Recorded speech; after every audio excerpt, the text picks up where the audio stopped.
It's garden prep time again, and it's such an exciting part of the season.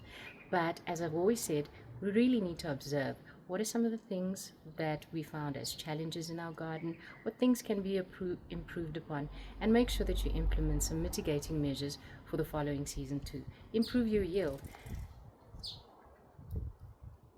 And this year, I needed to remedy my irrigation.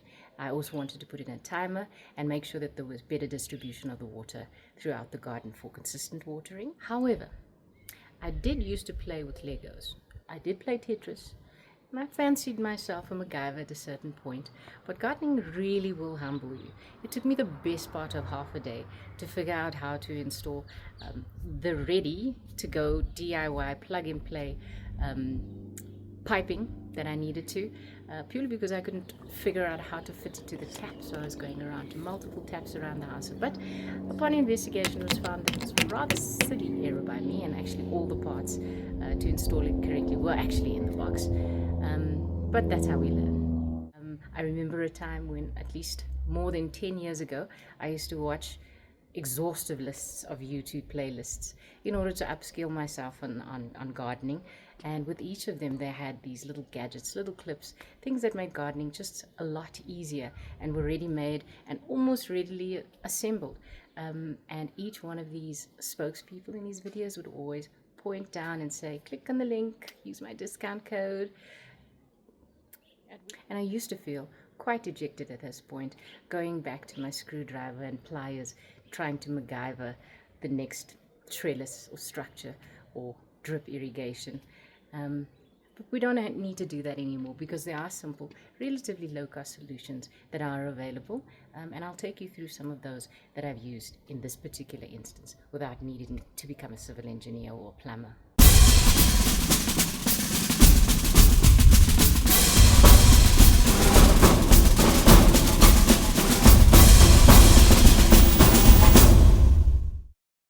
My first trusted sidekick that is always in tow whenever I make my way into the garden is this cool handy kit that keeps everything in a nice, neat and clean place. It's got some cool tools like the carpet cutter thingamabob that's retractable. This really cool hedge trimmer, but also things like wiring that you can use for trellising, but also shears and any tools that you can confidently use to tackle any garden project.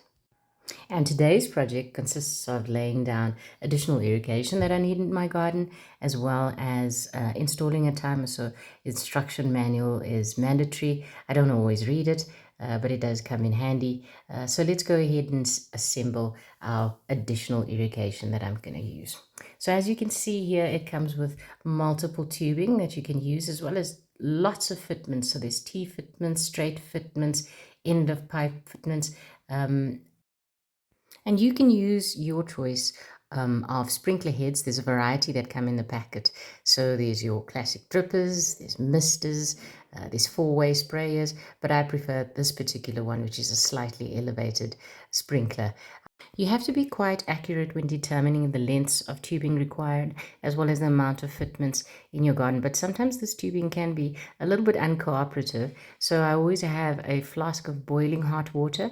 Dipping the ends in that just helps it make a little bit more malleable and a little bit more cooperative in order for you to make all of these important joins. Links to all these products can be found in the description. But now moving on to a garden timer. This is an electronic one. It's easily programmable, and it comes with all the fitments you need to install. I installed a bivalve. This just gives me the ability to turn on the sprinkler system on one side, but then also simultaneously to be able to use the hose for ordinary garden chores. Although it's fully programmable, it does come in a manual mode as well, so you can turn the sprinklers on and off at your will for a selected duration in extenuating circumstances. It also has a nifty sensor which helps detect rain, so that there's very little wastage in the watering process if it does start raining. And there it is, your own bespoke, purpose-built irrigation and timing system. The last step is just to make sure that you're not imposing on or damaging the plants that are in the garden. And it's got these cute little fitment placement things, so you can neatly tuck your tubes away.